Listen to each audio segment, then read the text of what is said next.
So imagine having a discussion on the school governing body's functions from a car. Yes, we're that original. So today it's all about the functions, and I'm going to run through a few that you are very familiar with, and that won't take us much time, and then leave the heavies for the next session. So it's Sharon Lewin here from School Corridor, and I'm always happy to be in your company.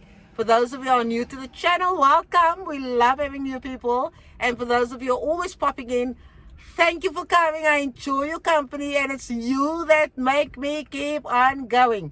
So let's talk about the school governing body functions. And if we look at the South African Schools Act and you study that act, then you'll get quite a good understanding of what the school governing body functions are. Right? So if you look at section 5, for example, you'll see that your school governing body is responsible for the admission of learners to the school, and there should be no form of discrimination that takes place. So every school must have an admission policy, and that is one of the duties of your school governing body. Then the school governing body is also responsible for ensuring that you have a language policy. So the language policy must also be non-discriminatory, especially in terms of the official languages in your province. Now, here in the Western Cape, we have 3 official languages. We have English, Afrikaans, and isiXhosa. So we should accommodate that in our language policy.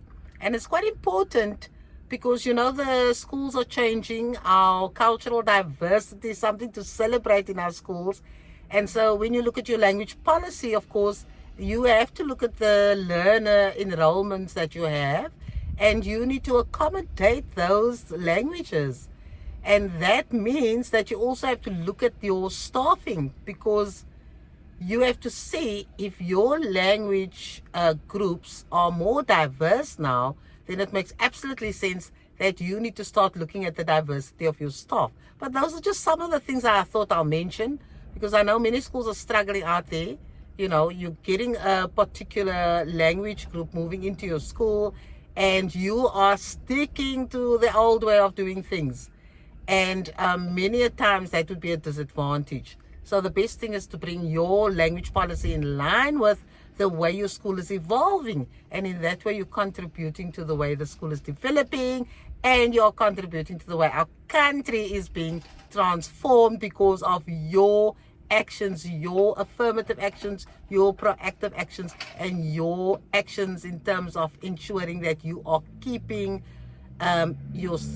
making sure that your school is in line with all the changes that are happening in society, and that you don't try to just be the type of school that you were years ago in terms of your population classifications according to the way we classify people here in South Africa, or the languages that you offer. Then, of course, if you go to section 20 of the Schools Act, you will see there in section 1, there are about 13 functions listed over there. And so the first few speak to what I would regard as basic functionality, or just, you know, elements that every organization must have. For example, every SGB must adopt a constitution, and we've spoken about that, because you need to have certain values and principles and certain codes around the behavior that is expected of the school governing body. So that is the first point. Then, of course, the school governing body is responsible for developing a mission statement and a vision statement. And that, I'm sure, is in place at all the schools, because most schools will have a vision and mission statement. And then we know that our mission statement must be in line with the South African Schools Act's vision.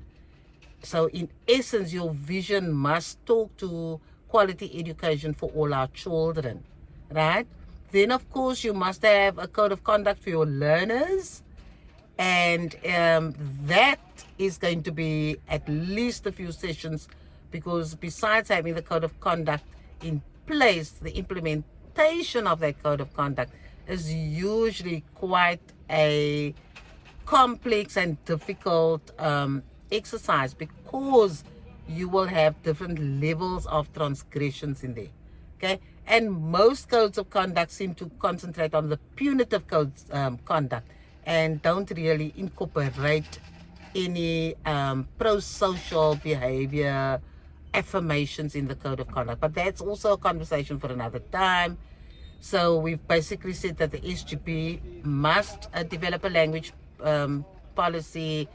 The SGB must develop an admission policy that is in line with other applicable laws and the laws of the country. Nobody can be excluded. Then, of course, you must have a constitution. You must adopt a mission and vision statement after developing that. Then you also need a code of conduct. Okay, so that's in summary the first part that I spoke about. Then there are other important functions in section 1 of subsection 1 of section 20, and that speaks to the fact that you need to support all the staff at the schools, right? So all your staff, your educated staff and your non-educated staff, must be supported to enable them to do their professional duties at the school. And I think that is obviously enough for this session. So in the next session, I will look at more of the functions, and I think I may just spark a little bit longer with some of them because they are so hectic. You know, they are really difficult functions, and there's so much required from school governing bodies in terms of the knowledge that you need, the experience that you need, the skills that you need, and the training that you need to execute on those duties. So until next time here, Sharon, straight from a car, but I'm sure the information is far more valuable than the background that I've just decided to show you today. Cheerio.